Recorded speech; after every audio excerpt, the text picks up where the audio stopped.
Vir wie was dit nou lekker? Dit is so lekker. Nou, jy weer aan goed. So sy behoorlik dat ek kan staan. So langs jou goeie sussie wat jy nie gewoonlik langs gaan staan nie. Dan net ek kan sê, weet die Here is so goed vir my. Hy doen so baie vir my. Prys sy wonderlike naam. My goed om die huis van die Here te wees. Ons gaan steeds aan, want hierdie is ons maand van dankbaarheid. En vanoggend is die tweede gedeelte oor dankbaarheid. En nou met die parfuum van my hart, wat ek met jou wil praat vanoggend. Nou wil ek jou vra, my liewe suster, wanneer is 'n mens gelukkig? En hoe kan ek meer vrede geniet en nog gelukkiger word? Het jy al daaroor gedink? As ek so kyk, dan is dit vir my so asof meer en meer mense moed verloor en vasval in 'n gat van ongelukkigheid. As jy die mense gesigte sien wat by Spar inloop, dan kan jy sien, daai mense is nie meer so gelukkig nie. Iets druk hulle. Is daar 'n wondermiddel vir hierdie toestand waarin so baie mense vasgevang het? Dan kan ek vir jou sê ja. Het jy al gevoel dat daar sommige mense is wat dit moeilik is om saam te leef? En dit is maar net alles oukei om almal om my ongelukkig te maak. Is daar 'n manier waarop ek beter met hulle oor die weg kan kom? Dan die groot vraag, hoe kan ek nader aan die Here kom? Hoe kan ek maak om my geestelike vlak van my gelukkige lewe bietjie nog meer gelukkig te maak? Hoe kan ek nader na die Here toe kom? My liewe suster, daar is so baie teenstrydighede. Maar daar is een eenvoudige antwoord. Maar is kragtig om vestings af te werk en oorwinning te laat geskied op elke gebied van 'n mens se lewe. Ek het al in my lewe gesien, soveel keer dat dit werk. En die antwoord vir al hierdie teenstrydige vrae, wat mense so vra, wat mense van die kerk af weghou, wat mense voel ek is meer as om die Here te dien nie, lê net in dankbaarheid. Sê 'n bietjie dankbaarheid. Wat jy sê, my liewe suster, dankbaarheid is soos 'n aangename geur, 'n parfuum wat my hart afgee. Want jy sien, 'n persoon met 'n dankbare hart maak almal om hulle se lewens aangenaam. 'n Persoon met 'n dankbare hart is soos 'n welgevalle offer voor God wat opstyg soos wierook wat vir God aangenaam is. Wanneer jy, my liewe suster, dankbaar is voor die Here vir dit wat hy vir jou elke dag doen, dan lig hy jou eintlik op 'n hoër vlak van die lewe. Dankbaarheid bring genoegdoening en genoegdoening bring geluk. Sien julle hoe werk dit aan mekaar? Kom ek gaan vir jou 'n verhaal vertel van Jesus, waar hy vir ons vertel dat 'n geneesde salf van 'n dankbare hart, wat is dit? Jy kan oopmaak by Lukas 17 as jy dalk 'n Bybel gebring het, daarvan op vers 11, maar ek sal hom vir jou lees, ek sal stadig lees, sodat jy kan hoor en kan verstaan wat ek lees, want dit is baie kosbaar hierdie gedeelte. Op reis na Jerusalem, toe het Jesus al met die grens tussen Samaria en Galilea langs gegaan. En toe hy 'n sekere dorpie wou ingaan, kom 10 melaatse mans hom tegemoet. Maar bly op 'n afstand staan en roep haar: Jesus, Here, ontferm U oor ons. Dink 'n oomblik na, die toneel wat daar afspeel. Dis eintlik 'n vreeslike gesig. Wanneer jy na hierdie mense kyk, dan is daar party ouens wat nie eens meer al die vingers in hulle hande het nie. Hulle het stompies vir voete. Hulle sukkel voort met kieries. Sommige se neuse en ore is al die melaatsheid weggevreet. Hulle klere is nie meer klere nie. Dis net vodde. En hulle bly nie in huise nie. Hulle lê plekke soms so in 'n grot affære, daar waar hulle so 'n bietjie skuiling kan vind in die son, skuiling kan vind in die wind, skuiling kan vind in die reën. Eenkant en alleen weg van alle mense af.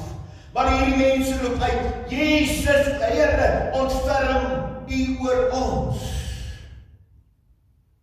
Kan jy in jou geestesoog vanmôre hierdie stikkende mense sien? Kan jy hierdie gebroke mense sien wat daar staan? Hulle het so eentjie nader aan Jesus gekom en die broersuster en op afstand en hulle begin roep, Jesus, Here, ontferm U oor ons. Het jy al gehoor as die manne uitroep, Jesus, Here, ontferm U oor ons? Kan julle roep vanoggend, Jesus, Here, ontferm U tog oor ons? Party van hierdie mense se stemme is hees en rede as gevolg van die verwoestende melaatsheid. Ek wil jou vra, kan jy hierdie geroep in ons dag hoor? Jesus, Here, ontferm U oor ons, asseblief. Hier is 'n hartseer toneel wat afspeel. En ek sien, my Here Jesus kyk met trane in sy oë na die mens wat hy geskep het. En ek dink in sy hart vra, wat het verkeerd gegaan? Ek wonder wat op daardie oomblik deur Jesus se gedagtes geflits het. En ek glo, daar was 'n groot hartseer by hom. Want dis nie hy bedoel het, die mens moes lyk nie. Wat 'n skrikkelike kontras van die eerste Adam, dis die eerste Adam en die mens wat nou daar is. Daardie eerste mens, die wonderbaarlike geskeppe, skape mens.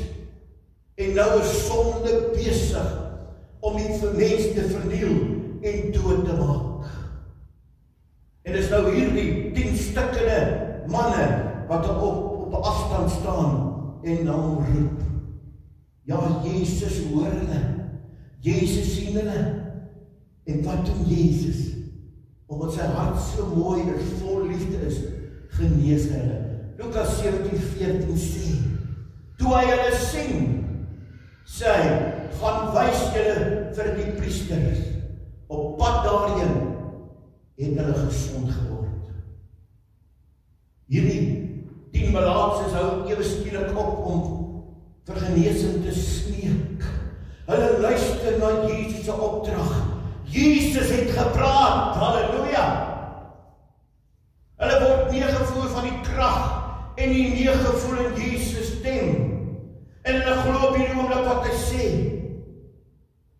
En weet jy wat? Hierdie Jesus wie ek ken, sal nie net genees nie, hy sal ook herstel.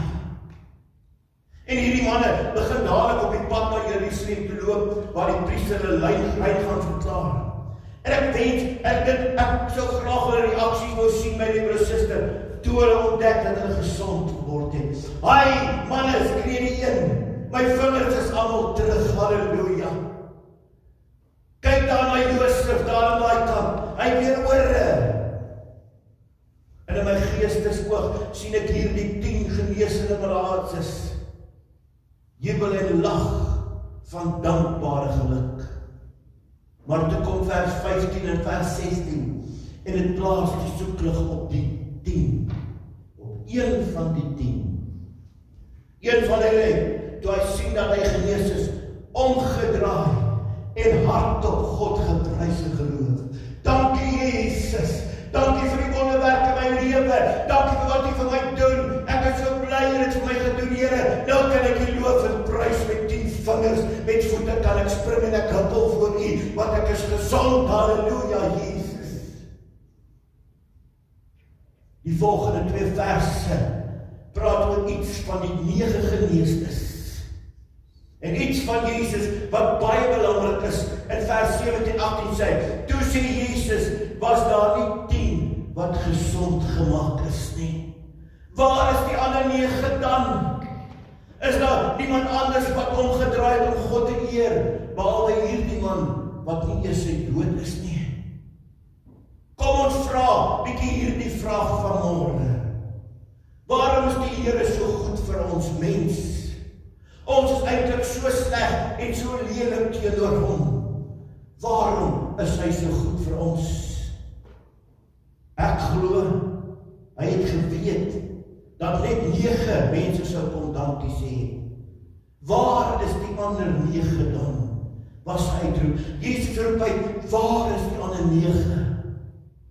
En daai vraag, weergalm, nog steeds, tot vandag toe.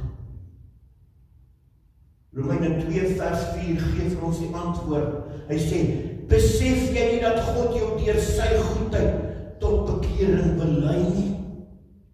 Jesus het aan hierdie melaatses die grootste geskenk van hulle hele lewe gegee, om vir hulle te wys hoeveel hy vir hom gee, en om hulle nader te trek aan sy groot hart van liefde. Wat hy vir hulle wil gee, was eintlik maar klein. Hy wil hulle eintlik nog meer gegee het. Hy wil homself ook aan hulle gee, as hulle maar net wil kom dankie sê. Ek wonder, net weet jy of jy dan ook wonder vanoggend, hoekom die 9 melaatses nie omgedraai om vir Jesus dankie te sê nie. Miskien was dit 'n soort uitkyk wat hulle op die lewe gehad het. Miskien het hulle gedink, omdat hulle dalk in 'n pragtige kerk is, behoort Jesus hulle verskillig te wees om hulle te genees. Jy sien, ons motiewe en ons optredes het baie meer as nie die uitkyk wat ons op die lewe het. Is dit nie wat vandag om ons gebeur nie? Daar is soveel mense, hoor mooi, wat daagliks, wat wekeliks roep na God, wat sy genade ontvang. Hulle ontvang goddelike genade, hulle ontvang fisiese genesing, hulle ontvang God en menseliefde, hulle ontvang regte ware omgee, en vrede ontvang hulle outomaties. En nooit, maar nooit, kom hierdie mense en sê dankie nie. Hulle gesindheid is ons lewe skuld my. Hoeveel keer het ons al gebid, Here, stuur die reën. Die boere gaan peel op die lande, stuur die reën, Here. Hulle pleit vir reën, en dan kom die reën. Dan sien jy nie weer daai boere nie. Mense vra, Here, voorsien. En as die Here voorsien, dan sien jy hulle nie meer in die kerke nie. Dis hoekom kerke so leeg is vandag. Hulle het gekry waarvoor hulle geskree het voor. En wanneer hulle gekry het, dan stap hulle ondankbaar uit die midde van die Here uit al weg. Die wese van die evangelie leer, dat ek my kerk so goeie dade nie vir die goedheid van die Here kan kwalifiseer nie. Die goedheid van die Here is onverdiende guns, halleluja. Nou word op my uitgestort in spyte van al my gebreke. 9 mense stap weg oor die verste rande, weg van Jesus af. En ek sien in my hart, my gees is ook, Jesus hart seer. In vers 18 roep hy, is daar niemand anders wat omgedraai het nie? Hoor jy dit vanoggend? Hoor jy die seer in die hart van ons Here Jesus vanmôre? Is dit moontlik, my liewe suster, dat my ondankbaarheid verdriet in Jesus se hart veroorsaak? Is dit moontlik dat my selfsugtigheid wegstap van die Here af? Dankie Here, maar nee dankie. Hoekom sê sommiges, moet ek Jesus se naam groot maak? Hoekom moet ek Sondag kerk toe kom om lof aan hom te bring? Hoekom moet ek Jesus loof en prys? Hoekom moet ek my hande ophef en hom die ere bring? Hoekom moet ek met dit waarmee hy my seën aan hom teruggee? Hoekom moet ek dankoffers bring? Hoekom moet ek dankie sê? Hy skuld my dit mos. Kan ek vanoggend vir jou sê,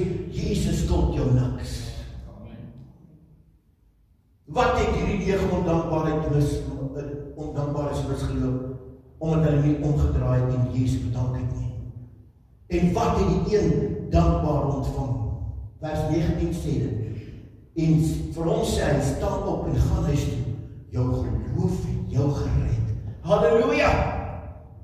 Saam met die genesing van die werklike vreeslike melaatheid het Jesus aan hierdie dankbare man ook die genesing van sonde melaatsheid geskenk. Hierdie man het die grootste geskenk van alle geskenke ontvang, die genesing van sy siel. Weet jy wat? Mense sit die kerke vol en hulle siele is stikkend. Hulle siele is stikkend. Hulle het nog nie genesing van hulle siele ontvang nie. En kan ek vanoggend vir jou sê, dat hierdie is 'n groot les vanoggend vir my en vir jou. Saam met al die goeie dinge wat die Here my skenk, wil hy my ook sy reddende genade skenk. Sy gawes wat hy vermildelik uitstort oor my, is die grootste van alle gawes wat ek ontvang. 9 mense wat nie kon dankie sê nie, het die heerlike ondervinding, hoor mooi, van 'n persoonlike ontmoeting met Jesus misgeloop. Ja, hulle het hom gehoor op 'n afstand, maar hulle was nie naby hom nie. Daai een man het omgedraai en voor Jesus kom neerval en gesê, dankie Jesus, dankie Jesus, nou kan ek weer gaan werk. Nou kan ek weer na my vrou toe gaan by die huis. Nou kan ek weer my kinders optel. Dankie Jesus. Waar is daai ander 9? Ek trek vanmôre 'n lyn vanaf die gebeurtenis 2000 jaar gelede tot hier by ons. En ons vra vir onsself die vraag: wat maak ons met die goedheid van die Here? Draai ek my rug op hom en stap ek 'n ondankbare weg? Of draai ek elke keer om vir hom dankie te sê? Is dit moontlik, my liewe suster, dat ek oor so baie dinge kla, dat ek nie die goedheid van die Here kan raak sien? Ja, my liewe broers en susters, daar is genoeg ellende om heeldag te kan kla, maar weet jy wat? Daar is meer om voor dankbaar te wees, as ellende wat jy dink jy het. Nou wil ek jou vra, hoe wys jy jou dankbaarheid teenoor God? Tel jy jou seëninge terwyl ander hulle probleme tel? Kom ons bid saam. Here Jesus, dankie vir hierdie kosbare les wat U vir ons mense geleer het vanoggend. Ja, Here, toe daardeur werk, toe besef ek net hoe ondankbaar ons is in hierdie lewe wat ons het. Ons het nie omdat ons ondankbaar is, Here. En daarom wil ek U vra, dat U in elke hart die bewerkstelling sal doen, dat ons met dankbaarheid sal lewe, elke dag van ons lewe. Wanneer ons in die oggend opstaan, ons dankie vir U kan sê. Wanneer ons vanaand gaan slaap, ons dankie vir U kan sê. Wanneer U vir ons deurkom, ons dankie vir U kan sê. Wanneer dit moeilik gaan, ons steeds dankbaar kan leef. Want jy weet, Here, die uitkoms is altyd om die deur, as ons dankbaarheid in ons hart het. Want dankbaarheid bring vrede, en waar vrede is, Here, is daar geluk. Ons dank U dan daarvoor, Here, en mag U die naprediker van hierdie woord wees, Heilige Gees, in elkeen se lewe. Mag ons hier by die hele gemeente ons dankbaarheid teenoor U wys met alles waarmee U ons seën. En ons gee al die lof en al die eer daarvoor in Jesus wonderlike naam.